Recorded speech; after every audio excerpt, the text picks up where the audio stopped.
Yes, you read the title correctly, and no, I don't think it's that much of an exaggeration. I'm not too in touch with the intermission scene, but I would be surprised if this isn't a little bit of a crazy shortcut. But yeah, I wanted to make this little commentary video about it because I have so much to say with the 10 hours it took to discover and perform this shortcut. Yes, I am not joking. In fact, it was such a rigorous grind that I ended up breaking my ZR button on my controller and had to resort to using R. Yeah, I am not joking, though it's probably more chalked up to the extremely long playtime I've had on my Switch 2 with just the year I've had it. Anyways, this shortcut is located in the intermissions of Peach Stadium to Cheep Cheep Falls and Peach Stadium to Faraway Oasis. Anyways, I'm gonna stop building up hype and show it to you right here, right now.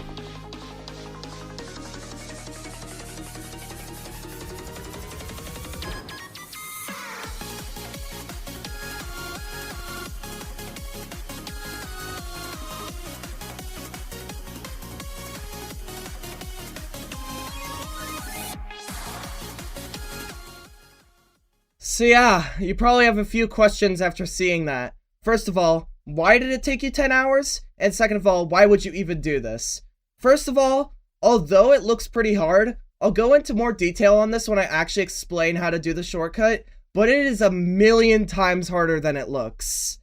The second thing is, why would I even do something like this? Like, why spend 10 hours trying to discover a shortcut that's this hard that only saves this little amount of time? And that's just because it's fun to experiment with intermissions.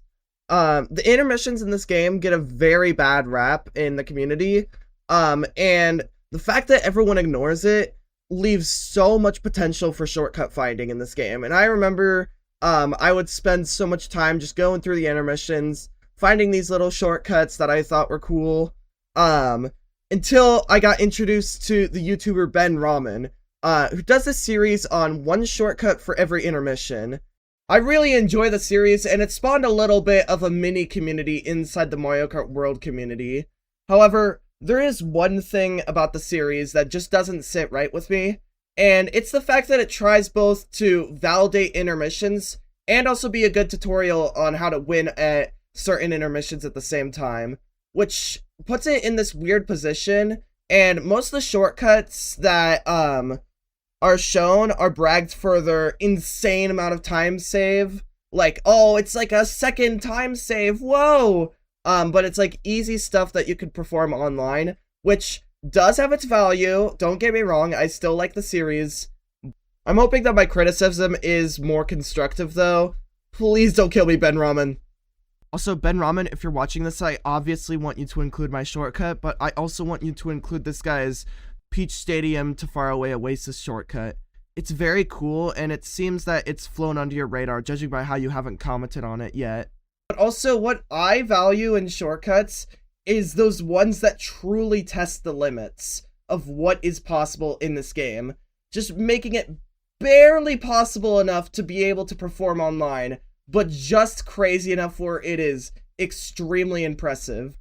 I mean, it's the foundation of some of my favorite shortcuts in Mario Kart 8 Deluxe, and even though I like Mario Kart 8 Deluxe more, I can agree that this aspect of shortcuts is what Mario Kart World does better.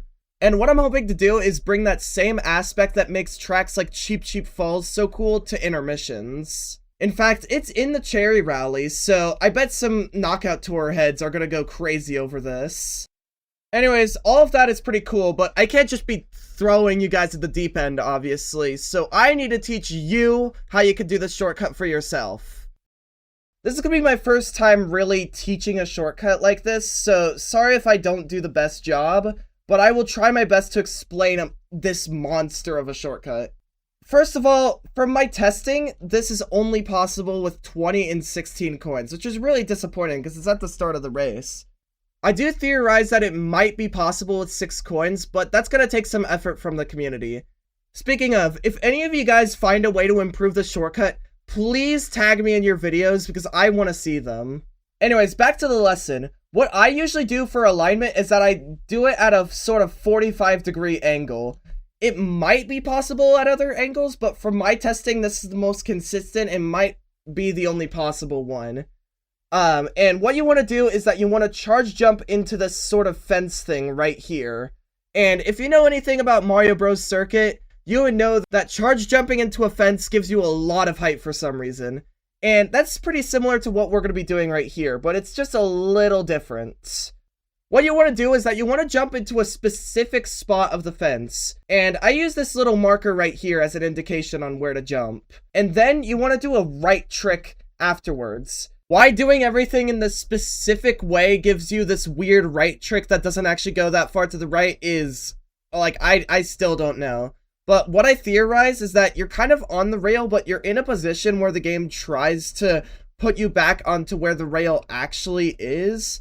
And somehow being in that state all the way at the top manages to give you a right trick that doesn't go that far to the right. Now, you know you did the shortcut wrong if, when you do it, you either bonk into the wall and do like a weird wall riding thing, or when you do the right trick, you go way too far to the right and go out of bounds. However, you know you did the trick right if you soar up into the air and have perfect alignment for the next wall. Also, a common way of failing the shortcut too is to just not get enough height, but usually that's when I find I get closest to actually getting a good attempt going. Anyways, the next part of the shortcut is what I would say is the most technical out of all of them. You can just kind of copy down everything else in the shortcut, but this is the part of the shortcut where you truly need to know your knowledge about Mario Kart World physics. Because you need to know when to air trick at the perfect time to get a wall detach that gives you insane momentum into the right. You want to just barely clip this wall so that you manage to get that momentum. And if you think that you're finally done, frick you, there is a random ground trick that you have to get for no reason that you have to do to save time. Good luck! So yeah, that is all the hard parts of the shortcut. After that, it's pretty simple. You just charge jump into a pipe to trick off of it, and then you have to hit this boost panel, because if you don't hit this boost panel, it won't be a time save, it will just be a time not saving or decreasing at all. It's gonna do nothing for you. But yeah, that's how you do the shortcut. Anyways, if you stuck around this long to listen to me talk, then you probably wouldn't mind some self-promotion. If you haven't checked it out already, please check out Tomodachi Death Island if you love Tomodachi Life or if you just love elimination shows in general. Episode 1 should be coming out soon, and I'm hoping to get it out before my birthday on the 16th. Anyways, I hope you guys have enjoyed watching, and I'll see you guys next time. Bye!